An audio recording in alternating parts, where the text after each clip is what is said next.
গভীর রাত তাহলে তোমরা দুইটা আমল বেশি বেশি করবে। কয়টা আমল? নাম্বার 1 হলো কাতারাতু যিকরিল মাউত, বেশি বেশি মৃত্যুকে স্মরণ করবে। নাম্বার 2 হলো কাতারাতু তিলাওয়াতিল কোরআন, বেশি বেশি কোরআনে কারীমের তেলাওয়াত করবে। বেশি বেশি কোরআনে কারীমের তেলাওয়াত করা দ্বারা দিলের জং দূর করে দিবেন কে? আর আওয়াজ করে বলেন কে? বেশি বেশি কোরআনে কারীমের তেলাওয়াতের দ্বারা দিলের জং দূর হয়ে যায়। কেউ যখন কোরআনে কারীম তেলাওয়াত করে, কোরআনে কারীমের তেলাওয়াতের দ্বারা এই যে গুনাহের কারণে দিলের উপরে জং পড়ে আছে, যত বেশি তেলাওয়াত করে ততই দিলের জং দূর হতে থাকে। একটা সময় এমন হয়ে যায় যে কোরআনে কারীম বেশি বেশি তেলাওয়াত করার কারণে কলবটা পরিষ্কার হয়ে যায়।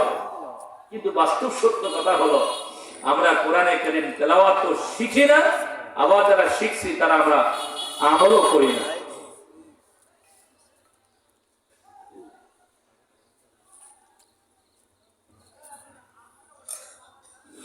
এই জন্য ভাইজানেরা আমার, মুরব্বী বাবা যেটা আমার, কোরআনে কারীম শিখবো তো ইনশাআল্লাহ। কথা বলেন, আবেগে না বাস্তবে? হ্যাঁ, কথা বলেন, আওয়াজ নেই, কথা বলেন। বাস্তবে কে কে চায় আমরা কোরআনে কারীম শিখবো ইনশাআল্লাহ? আল্লাহকে হাত তুলে দেখান তো। আয় আল্লাহ, আমরা চাই কোরআনে কারীম শিখবো। আমাদের প্রত্যেকেরই কোরআনে কারীম সহিহ শুদ্ধ তেলাওয়াত করে শিখে আমল করে কোরআনকে বন্ধু বানিয়ে কবরে যাওয়ার তৌফিক দান করে দেন। ভাইরা, সময় শেষ হয়ে আসছে, একেবারে শেষ টাইমে পৌঁছে গেছে। আর আলোচনা লম্বা করবো না, তারপরও কিছু কথা না বলে পারছি না। আমি আপনি যদি মারা যায়, একবারও ভাবি নাই পরকালে সাজানোর কোন চিন্তা আমাদের মাথা নাই, অথচ দুনিয়াটাকে, ক্ষণস্থায়ী দুনিয়াটাকে সাজানোর জন্য 70-80 বছর আরামের জন্য আমরা কত না কষ্ট করতেছি। কথা বলেন ঠিক কিনা? আচ্ছা বলুন তো, পরকালের জিন্দেগি কয়দিনে? জোরে বলেন। হ্যাঁ, পরকালের জিন্দেগি যদি অনন্তকাল হয়, 60-70 বছরের জিন্দেগি যদি এত অল্প সময়ে, পরকালের তুলনায় দুনিয়ার জিন্দেগি মাত্র 2 মিনিটে। কয় মিনিটে? 2 মিনিটে। 2 মিনিটের জিন্দেগির জন্য যদি এত কষ্ট করতে হয়, তাহলে বলুন তো অনন্তকাল জিন্দেগির জন্য আমার আপনার কি কষ্ট করা দরকার ছিল? কথা বলে। সেই জিন্দেগির জন্য কি করলাম? আজ রাতে যদি মালাকুল মউত চলে আসে, আমি সেই রাতের জন্য কি প্রস্তুত নিয়েছি? সেই কবরের জন্য কি প্রস্তুত নিয়েছি? কোনো প্রস্তুতি আমার আপনার কাছে না। এই জন্য আজকে আমি আপনাদের এই মাহফিল থেকে কবরের প্রস্তুতির জন্য 3টা আমলের কথা ওই আয়াত থেকে বলতে চেয়েছিলাম। 1 নম্বর নামাজ, 2 নম্বর কোরআন তেলাওয়াত। 2 নম্বর কি বলেন? কোরআন তেলাওয়াত, কোরআনকে বন্ধু বানানো। পারবো তো ইনশাআল্লাহ? পারবো তো ইনশাআল্লাহ? যদি এটা করে দিতে পারি, আল্লাহ তৌফিক দিলে, আল্লাহ কবুল করলে, এটাই আমার নাজাতের ওসিলা হবে। এখন শেষ কথায় আমি চলে আসছি। আমি আপনি আমার আপনার জীবনের জিন্দেগিতে যা যা করে যাচ্ছি, আপনি যদি আপনার চিন্তা করে না যান, নিঃসন্দেহে আপনার সন্তান, আপনি চলে গেলে আপনাকে ভুলে যাবে। এতে কোনো সন্দেহ আছে? সন্দেহ কিসে থাকার কথা? আপনার বাপ মারা গেছে না? আপনার পরদাদা মারা গেছে না? কয়জন আছেন এখানে 3 নম্বর ব্যক্তির নাম বলতে পারেন? আপনার বংশে 3 নম্বর 4 নম্বরের নাম বলতে পারেন এমন কেউ আছেন? খুব কম মানুষ পাওয়া যাবে যে 4 নম্বর 3 নম্বর ব্যক্তির নাম বলতে পারবে। অথচ তাদেরটাই আমরা ভোগ করতেছি। কথা বলেন ঠিক কিনা? সেই মানুষগুলিকে যেরকম আমরা ভুলে গিয়েছি, একদিন আমার সন্তানরা আমার সম্পদকে ভোগ করবে, কিন্তু আমাকেও তার থেকে বেশি ভুলবে। এই জন্য আমার কবরের প্রস্তুতি আমাকে নিতে হবে। আমি যদি চিন্তা করি আমি মারা যাব, আমার টাকা পয়সা আছে, সন্তানকে বলে দিব এই গড়ভাঙা এলাকাতে যতগুলি মসজিদ আছে সব মসজিদগুলিকে জিলেবি বিতরণ করবে, বিরিয়ানি খাওয়াবে মুসাল্লিদেরকে, জুমার দিন জুমার নামাজে করে আমার জন্য দোয়া করবে। ভালো করে শুনে না, আল্লাহর কসম করে বলছি, এই জিলাপি বিতরণে আর কি বলে বিরিয়ানি বিতরণের মাধ্যমে আমার আপনার কবরে চায়না না কোনো সওয়াব পৌঁছাবে না, কিছুই হবে না। এটা শুধুমাত্র একটা রেওয়াজ, এটা শুধুমাত্র একটা প্রথা। এটাকে যদি আপনি একটু কড়া ভাষায় বলেন তো অনেকেই বলবে বেদাত। এটার দ্বারা আপনি কিসের আশা করে আছেন? আমার কবরের পরিস্থিতি আমাকে নিতে হবে, আমার জন্য আমাকে সাজাই যেতে হবে। নবী সব বলে দিয়ে গেছেন আমাদেরকে। একদিক থেকে আমলের প্রস্তুতি নেন, অপর দিক থেকে এমন কিছু কাজ করে যাবেন যে আপনি চলে গেলেও যেন আপনার নেকি যাওয়ার ব্যবস্থা থাকে। কি থাকে? আমি মারা যাব, কিন্তু যেন আমার নেকি কি থাকে, নেকি যেন মারা না যায়, নেকি যেন জারি থাকে, নেকি যেন কি থাকে। আল্লাহ নবী সাল্লাল্লাহু আলাইহি ওয়াসাল্লাম বলেন, ইদা মাতাল ইনসানু ইনকাতা আনহু আমালু। আল্লাহ নবী সাল্লাল্লাহু আলাইহি ওয়াসাল্লাম বলেন, হে আমার উম্মতেরা, ভালো করে শুনে রাখো, তোমরা ইবাদত বন্দেগী ততক্ষণ পর্যন্ত করতে পারবে যত সময় তোমাদের চোখ দুটো খোলা থাকবে, যত সময় তোমাদেরকে নিঃশ্বাস নেওয়ার সুযোগ থাকবে। নিঃশ্বাস বন্ধ তো ইবাদতের রাস্তাও বন্ধ। কথা বলেন ঠিক কিনা? আল্লাহ নবী সাল্লাল্লাহু আলাইহি ওয়াসাল্লাম বলেন, আমি তোমাদেরকে তিনটা আমলের কথা বলে গেলাম, কেউ যদি তোমরা তিনটা আমল করে যেতে পারো, অথবা তোমার সন্তানদেরকে যদি তুমি তিনটা আমল করার জন্য ওসিয়াত করে দাও, আল্লাহ নবী সাল্লাল্লাহু আলাইহি ওয়াসাল্লাম বলে, একজন তুমি থাকবে না, কিন্তু তোমার কবরে সব পৌঁছতে থাকবে। তিনটা জিনিস কি শুনতে চান আপনারা? নাম্বার 1 হলো আল্লাহ নবী সাল্লাল্লাহু আলাইহি ওয়াসাল্লাম বলেন, বিসাদাকাতিন জারিয়া। এক নম্বর হলো আপনি আপনার সামর্থ্য মোতাবেক আপনি কি করতে থাকুন? সদকায়ে জারিয়ার কাজ করতে থাকুন। সদকায়ে জারিয়ার জন্য কঠিন কোনো কাজ নয়, অর্থাৎ যাকাতের জন্য আল্লাহ তাআলা মালকে নির্ধারণ করে দিয়েছেন 40 ভাগের 1 ভাগ দিতে হবে। কথা বলেন ঠিক কিনা? আছে না নির্ধারণ? সদকাতুল ফিতরের জন্য নির্ধারণ আছে। কিন্তু আপনি যদি চান সদকায়ে জারিয়া করবেন, সদকায়ে জারিয়ার জন্য সর্ব শ্রেণীর মানুষ করতে পারে। যাকাত শুধু ধনী মানুষ দিতে পারে, হজ শুধু ধনী মানুষ করতে পারে, কিন্তু সদকায়ে জারিয়ার জন্য সব শ্রেণীর মানুষ করতে পারে। এই জন্য আল্লাহ এবং আল্লাহ রাসূল এটার জন্য কোনো পরিমাণ নির্ধারণ করে নাই, অর্থাৎ প্রত্যেকের সামর্থ্য অনুপাতে সেজন্য সদকায়ে জারিয়া স্বরূপ কিছু কাজ করে যায়। সদকায়ে জারিয়া কি জিনিস হয়? এমন কিছু জনকল্যাণ কাজ করা, এমন কিছু কাজ করে যাওয়া যে কাজগুলি দীর্ঘদিন চলবে, দীর্ঘদিন থাকবে, কিয়ামত পর্যন্ত থাকবে। যেরকম মসজিদ, মাদ্রাসা, এটাও একটা সদকায়ে জারিয়া। আপনি মসজিদে যদি একটা টাইলস দেন, একটা ইট দেন, একটা ফ্যান কিনে দেন, একটা পাঙ্খা লাগায় দেন, মসজিদ কিয়ামত পর্যন্ত থাকবে। ততদিন পর্যন্ত আমার আপনার আমলনামায় সদকায়ে জারিয়া হিসেবে সব পৌঁছতে থাকবে। যদি মাদ্রাসায় একটু আপনি খেদমত করেন, মাদ্রাসায় একটু তাদের মাদ্রাসার ছাত্রদেরকে খাবারের ব্যবস্থা করে দেন, টিনের ব্যবস্থা করেন, টাকার ব্যবস্থা করেন, এক কথায় শিখানোর যদি কিছু ব্যবস্থা করে দিয়ে যান, যতদিন পর্যন্ত মাদ্রাসা থাকবে, কিয়ামত পর্যন্ত মাদ্রাসা থাকবে, কিয়ামত পর্যন্ত আমার কবরে সব পৌঁছতে থাকবে। কিয়ামত পর্যন্ত আমার আপনার কবরে সব পৌঁছতে থাকবে। এই জন্য বলি ভাই জানেন, আমার এটার জন্য কোনো বড় ফান্ড লাগে না। আপনি নিয়ত করবেন যে মসজিদে নামাজ আদায় করবেন, দেখবেন নামাজের পরে মসজিদ গুলোতে কালেকশন হয়। কথা বলেন ঠিক কিনা? ভাই একদম সহজ আমল, আমি বলে দিয়ে গেলাম, আমলটা শুরু করে নেন, দেখবেন আল্লাহ আপনার রিজিকের মধ্যে বরকত দিয়ে দিবে। আবার অপর দিক দিয়ে এই মসজিদটা আপনার জন্য সাক্ষী হয়ে যাবে। যেখানে নামাজ আদায় করবে, যদি দেখেন হাত কালেকশনে উঠছে, আপনার পকেট থেকে 2টা টাকা হলেও ওখানে শরীক হয়ে যাবেন। এই মসজিদের একটা কাজে আমি 2টা টাকা দান করলাম, দেখবেন সদকায়ে জারিয়াতে ইখলাসও বেশি থাকে। কথা বলেন ঠিক কিনা? লক্ষ টাকা দান করবে, ওটাতে মানুষ বাবা দিবে, মানুষ জানবে, কিন্তু গোপনে যদি 5টা টাকা দেয়, এটার জন্য মানুষের প্রশংসা নেওয়ার জন্য মন কিছু বলে না। কথা বলেন ঠিক কিনা? যে দানটা যত বেশি ইখলাসের সাথে হয়, ওই দানটা তত বেশি আল্লাহর কাছে কবুল হয়ে যায়। এই জন্য একটা নিয়মিত আমল করবেন, যে মসজিদে নামাজ আদায় করবেন, যদি আপনার হাত কালেকশনে আছে, মসজিদের জন্য 5 টাকা, 10 টাকা, 20 টাকা আপনার সামর্থ্য অনুপাতে দিয়ে যাবেন। যখন কোনো মাদ্রাসা থেকে আপনার কাছে যায়, মাদ্রাসার জন্য আপনার সামর্থ্য মোতাবেক দিবেন। একদিন আমি থাকবো না, মাদ্রাসা থাকবে, কিন্তু মাদ্রাসার এই কাজ থাকার কারণে 5 টাকা, 10 টাকা দিয়ে শরীক হওয়ার ফলে, 100 টাকা, 500 টাকা দিয়ে সামর্থ্য অনুপাতে শরীক থাকার ফলে এটা থাকবে, এটার সব আমার কবরে পৌঁছতে থাকবে।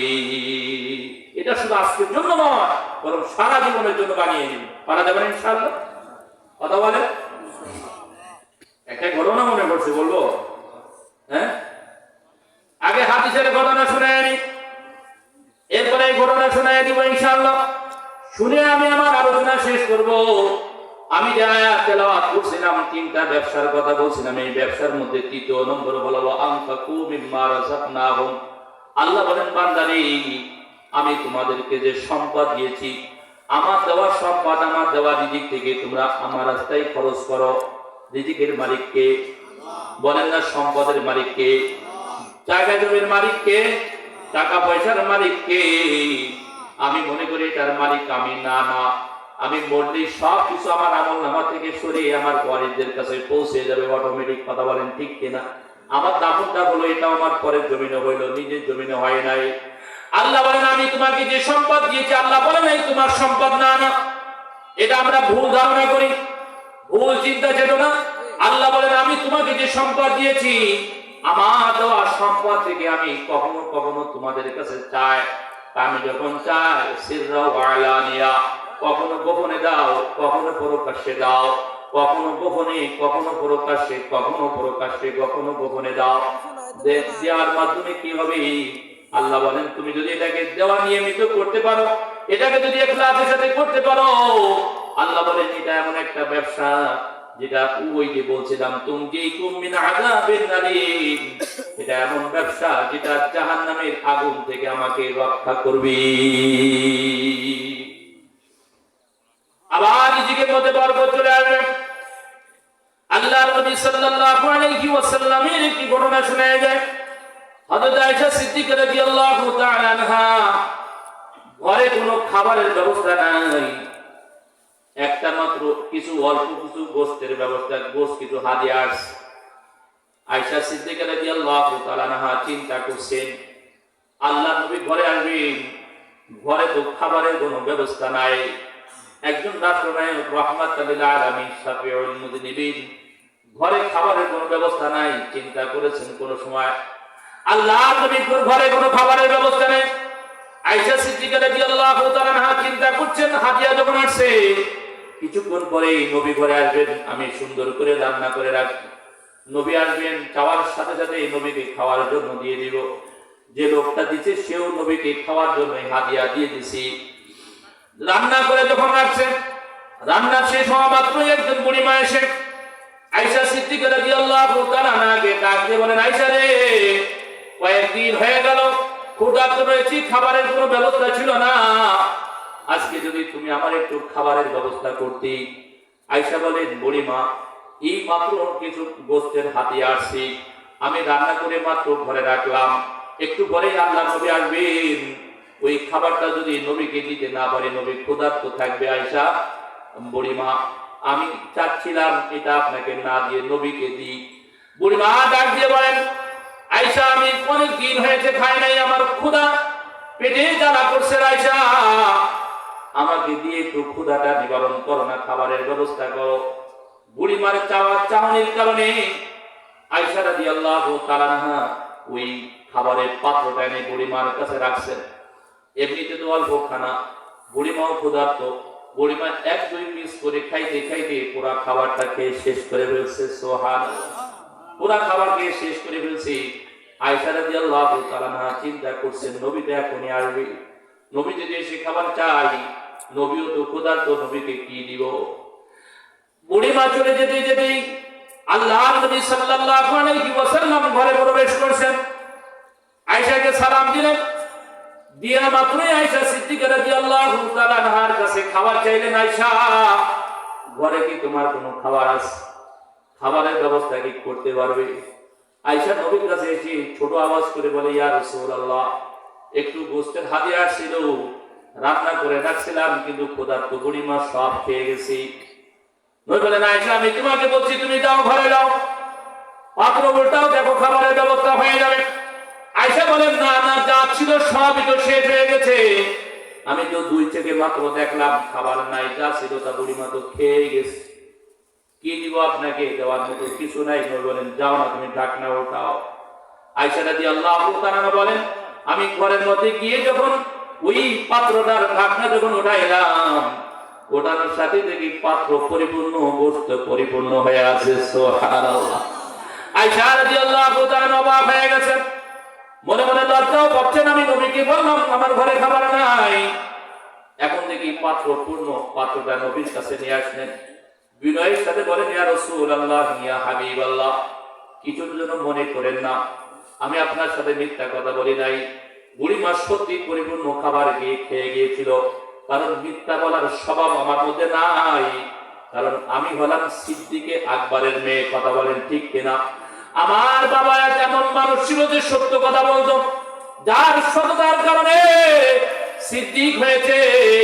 তার ঘরে লালিত পালিত মিথ্যা কথা বলা শিখে নাই। আবার আসলাম আপনার ঘরে, আপনি আমার স্বামী, রাহমাতুল লিল আলামিন, সাইয়্যিদুল কাউনাইন, আমার স্বামী। আপনার কাছ থেকে মিথ্যা বলার শিকার কোন সুযোগ আমার কাছে নাই রে নবী, আমি মিথ্যা বলি নাই। নবী বলেন, আয়েশা তুমি চিন্তা করো না, তুমি যে বুড়িমাকে খাবারের ব্যবস্থা করেছো, তাকে পরিপূর্ণ পেট পূর্ণ করে খাওয়াইছো, যার ফলে আল্লাহ তাআলা তোমার রিজিকের মধ্যে এমন বরকত দান করেছেন যা তুমি কল্পনাও করতে পারো না। ওই আল্লাহ এখন আছে না? কথা বলে আছে না? আর একটা ঘটনা বলি, আমি আমার আলোচনা শেষ করবো ইনশাআল্লাহ। দান করলে মাল কমে না, দান করলে সদকায়ে জারিয়া করে গেলে শুধু আজকের জন্য নয়, আজীবনের জন্য। আপনাদেরকে বলছি, হয়তো আর কোনোদিন আপনাদের সাথে আমার দেখা হবে কিনা জানি না, আর কোন সময় কথা হবে কিনা তাও জানি না। তো আমলটা নিজের জন্য পাবন্দি করে নেন। যখনই সুযোগ পাবেন মসজিদ মাদ্রাসাতে দান করবেন, এতিমের জন্য দান করবেন, মাদ্রাসাগুলিতে দান করবেন। মাদ্রাসাগুলির ছাত্রদের কত অসহায় হয়ে আছে, বহুত এতিম ছাত্র, গরিব ছাত্র কোরআন শিখতে আসে, টাকা নাই, পয়সা নাই, ভালো কাপড় চোপড় নাই। আমি নিজেও মাদ্রাসা পরিচালনা করি, 1100 মতো ছাত্র আছে মাদ্রাসায়। আমি জানি আসলে তাদের কোনো অভিভাবক নাই। বহুত এতিম সন্তান এই মাদ্রাসাগুলিতে পড়ে, যাদের দেখবার কেউ নাই। এখন সবচেয়ে বড় এতিম হয়ে গেছে এই মানুষগুলি, যাদের মা বাবা আছে, কিন্তু মা বাবা থাকতে আবার অন্য ঘরে চলে গেছে। আছে না নাই? এই সন্তানগুলিরও কেউ দেখানো থাকে না। যখন কেউ দেখানো থাকে না, এই মাদ্রাসাগুলি ওদেরকে ফেলে রেখে যায়। কথা বলেন ঠিক কিনা? এই সন্তানগুলির জন্য যদি আপনার তাদের হাত থেকে একটু বাড়ায় যায়, আপনার শ্রমের টাকা থেকে যদি একটু তাদের জন্য সদকায়ে জারিয়া মনে করে যদি কিছু করে যাইতে পারেন, উঠেন না ভাইরা আমার। আমি মনে করেন না আমি আপনাদের কাছে কালিশনের জন্য বয়ান করছি, হয়তো বা চাইবো বটে, আমার জন্য না, এই মাদ্রাসার জন্য চাইবো বটে, কিন্তু আমি বলি এটা আজকের জন্য বয়ান নয়। আপনি যতদিন বেঁচে থাকবেন ততদিন বয়ানটাকে পাথর বানায় নেন। মাদ্রাসার জন্য যদি কেউ দান করে, এটা কমে না, বরং আমার আপনার কবরই না যাতে রসিলা হবে, পরকালে জাহান্নাম থেকে মুক্তির রসিলা হবে। এই কথা বলার জন্য ছোট্ট একটা ঘটনা আমি কিতাবের মধ্যে পড়েছিলাম। কিতাবের মধ্যে পড়ার পর থেকে আমি যেদিন থেকে পড়েছি সেই দিন থেকে আমার বাস্তব জীবনে আমি আমল নিয়ে আসছি, আপনাদের সামনে প্রকাশ করছি। নিজের বড়ত্ব বলার জন্য নয়, শুধু উদ্বুদ্ধ করার জন্য বলছি। ভাইয়েরা আমার, নিজের জীবনে এই আমলটা যদি শুরু করতে পারেন, আপনার ব্যবসার মধ্যে আল্লাহ বরকত দান করবে, আপনার ক্ষেতের মধ্যে আল্লাহ বরকত দান করবে, ফসলের মধ্যে আল্লাহ বরকত দান করবে, তা আপনি কল্পনাও করতে পারবেন না। ঠিক এই আব্দুল সবুর যেরকম একটা গ্রামের মধ্যে মাদ্রাসা করছে, চিনি ছেড়ে যখন এই মাদ্রাসার মধ্যে প্রবেশ করি, বড় কষ্ট হয়। আমরা শীতের মধ্যে বাড়িতে কম্বলের মধ্যে আমাদের সন্তানগুলিকে বুকের সাথে লাগায় আনি, কত আদরের সাথে, কত গরমের মধ্যে আমার সন্তান আমার বুকের সাথে জড়িয়ে থাকে। এই মাদ্রাসার টিনের চালের মধ্যে যে সন্তানগুলি কোরআনের জন্য এখানে ভর্তি হয়েছে, বলুন তো এই ঠান্ডার মধ্যে তাদের কত কষ্ট না হয়? কথা বলেন ঠিক কিনা? হ্যাঁ, কত কষ্ট তাদের জন্য হয়। একবারও কি চিন্তা করেছেন?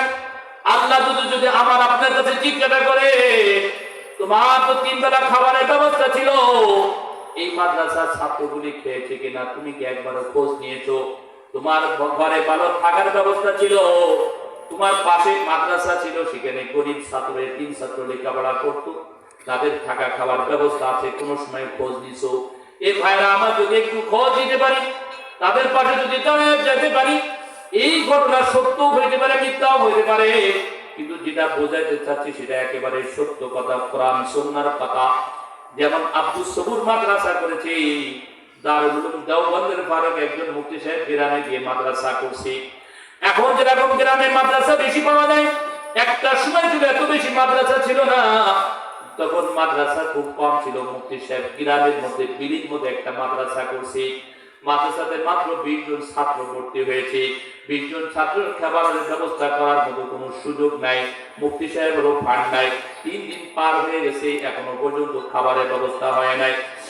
বাচ্চাগুলি, সন্তানগুলি প্রতিদিন হুজুরকে বলে, হুজুর আর ক্ষুধা সহ্য করতে পারছি না, আমাদের জন্য একটু খাবারের ব্যবস্থা করেন না হুজুর। হুজুর চিন্তা করলো, আমিও তো তাদের বাবা, অভিভাবক, আমি যদি তাদের খাবারের ব্যবস্থা না করি আল্লাহর কাছে কি হিসাব দিব?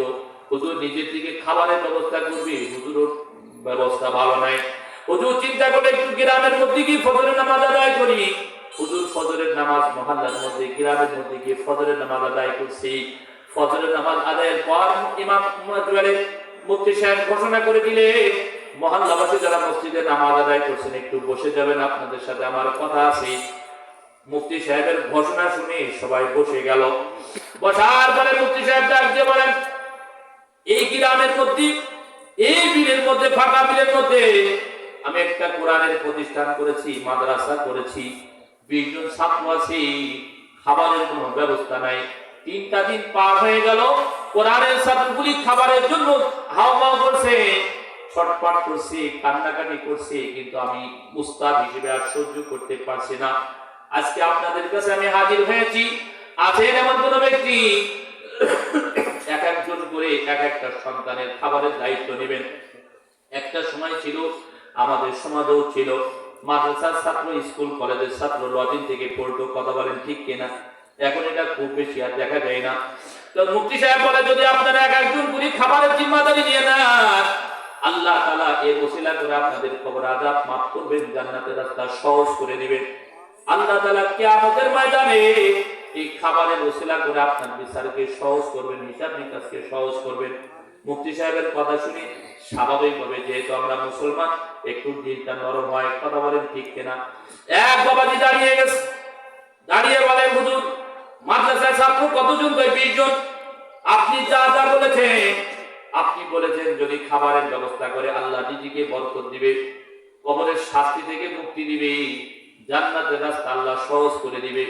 সত্যি হুজুর, যদি এমনটা পাই, 20 জন ছাত্রের খাবারের ব্যবস্থা আমি একাই গ্রহণ করে নিলাম। একটু জোরে আওয়াজ করে বলা যাবে সুবহানাল্লাহ? আমি একাই গ্রহণ করে নিলাম 20 জন ছাত্রের খাবারের ব্যবস্থা আমি একাই গ্রহণ করে নিলাম। মুফতি সাহেব অবাক হয়ে গেল। এই মুরব্বী বাবাজি প্রতিদিন 20 জন ছাত্রের রান্না করে মাথায় করে নিয়ে 3 বেলা তাদের খাবারের ব্যবস্থা করে। যতক্ষণ পর্যন্ত মাদ্রাসার ছাত্র না খায়, মুরব্বী বাবাজি খায় না। মুরব্বী বাবাজি ছাত্রগুলোকে ডাক দিয়ে বলে, দেখ আমার কোনো সন্তান নাই, আমি নিঃসন্তান একটা মানুষ, সম্পদ আছে, সম্পদের কোনো অভাব নাই, আমি তোদেরকে নিজের সন্তানের মতো মনে করি।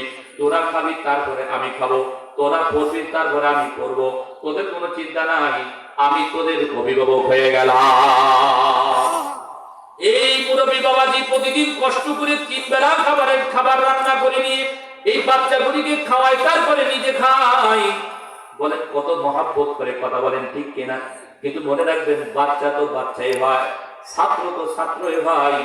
একদিন খাবারটা নিতে দেরি হয়ে গেছে, মাদ্রাসার ছাত্ররা ওদেরও তো ক্ষুধা লাগছে, ছাত্র তো ছাত্রই হয়, পরস্পর বলা বলি শুরু করছে, বড়টা এখনো খাবার নিয়ে আসলো না। বড় কিন্তু একটা গান, কথা বলেন ঠিক কিনা? বড়টা এখনো পর্যন্ত খাবার নিয়ে আসে নাই। এই মুহূর্তে মুরব্বী বাবাজি খাবার নিয়ে হাজির হয়েছে, ওই শব্দটা মুরব্বী বাবাজির কানে লেগে গেছে। বলে, আমি এত কষ্ট করলাম ওদের জন্য, আর ওরা আমাকে বড় করলো একটু দেরি হওয়ার কারণে, যা আজকের থেকে আর খাওয়াবো না। খাবার নিয়ে বাড়িতে ব্যাগ চলে গেল, ফিরে গেল। মুফতি সাহেবকে ডাক দিয়ে বলে, আপনার মাদ্রাসার ছাত্ররা বেয়াদব, এদের খাওয়াবো না। গালি গালাস নিজের মনে কিছুর মধ্যে অভিমান করে, একটু কষ্ট পেয়ে, স্বাভাবিক কথা, তাদের ভালোবাসত, কষ্ট পাওয়াটাই স্বাভাবিক। খাবারটা ফিরে নিয়ে বাড়িতে চলে গেল।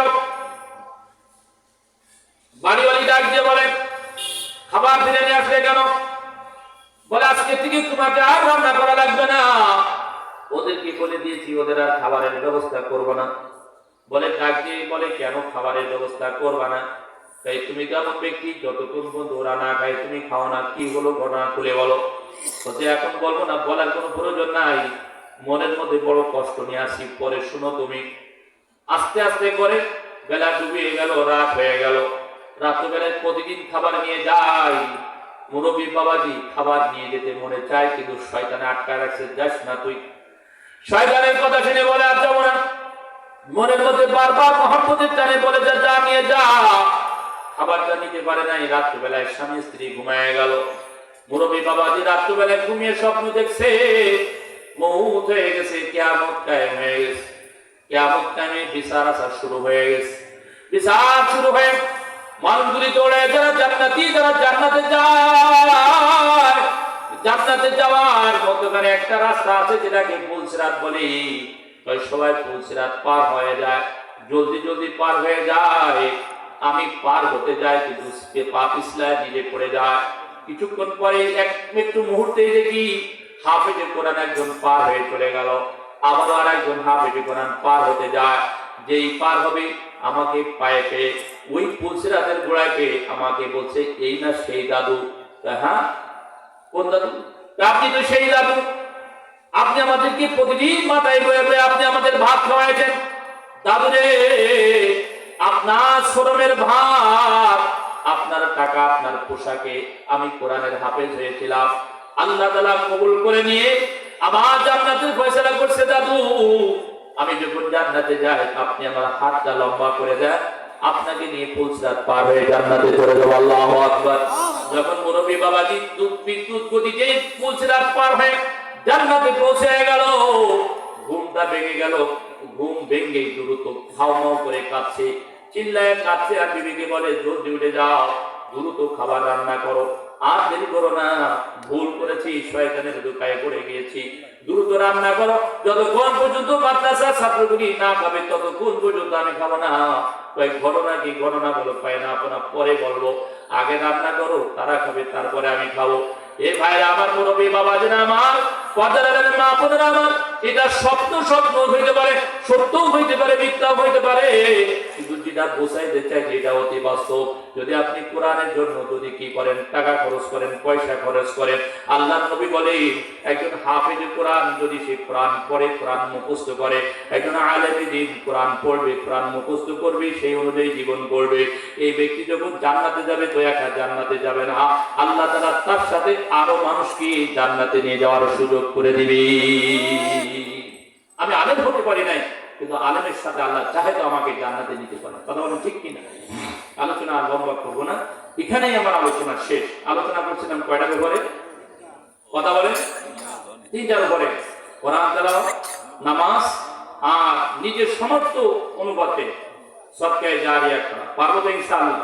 বলি নাই লক্ষ টাকা দান করতে, শুধু আজকের জন্য বলি নাই, বরং আমাদের শায়েখ মুফতি ইয়াহিয়া সাহেব হুজুর দামাত বারাকাতুহুল আলিয়া প্রায় বলেন যে তুমি তোমার ব্যবসার মধ্যে, কামাইয়ের মধ্যে আল্লাহকে পার্টনার বানায় নাও। কি করো? আল্লাহকে পার্টনার বানায় নাও। বলেন, আমার ব্যবসার পার্টনার যদি স্বয়ং আল্লাহ হয়ে যায়, তাহলে ওটার মধ্যে কি আর অভাব থাকতে পারে? কথা বলেন। এই পার্টনার বানানোর জন্য লক্ষ টাকার প্রয়োজন হয় না। আপনার সমর্থ অনুপাতে দান করে আপনি আল্লাহকে পার্টনার বানানোর অর্থ হলো যে দ্বীনের কাজে সহযোগী হয়ে যান। কি হয়ে যান? দ্বীনের কাজে সহযোগী হয়ে যান। পারবো তো ইনশাআল্লাহ? কথা বলেন, পারবো তো ইনশাআল্লাহ? আমি আমার নিজের জন্য আপনাদের কাছে যেন কোনোদিন আল্লাহ না নিয়ে আসে। এই মাদ্রাসার অবস্থা দেখে আমাকে বলছে আব্দুল সবুর, আমার নিজেরও খারাপ লাগছে। আমি প্রতি বছর নিজেও শরীক হই, এবারও নিয়ে করছি শরীক হবো ইনশাআল্লাহ। এমন কোন ব্যক্তি আছেন এই মাদ্রাসার জন্য 10,000 টাকা দিবেন? মাদ্রাসার জন্য, কোরআনের ছাত্রদের জন্য 10,000 টাকা কিন্তু দ্রুত বলেন, হ্যাঁ খুব দ্রুত 10,000 টাকা দেওয়ার মতো কেউ আছেন এখানে? হ্যাঁ, সবাই দোয়া করতে থাকেন, আল্লাহ যেন লোক তৈরি করে দেয়। আল্লাহ কাকে কবুল করবে কেউ তো বলতে পারে না। কথা বলেন ঠিক কিনা? একজন ব্যক্তি একটু দাঁড়িয়ে যান যে হুজুর আমি ইনশাআল্লাহ মাদ্রাসার জন্য, এখনই নগদ দিতে হবে এমন তা না, আপনি পরে দিলেও হবে, 10,000 টাকা দিতে।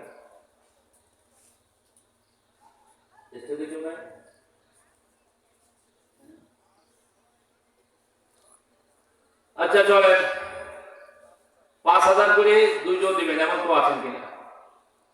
5,000 করে, হ্যাঁ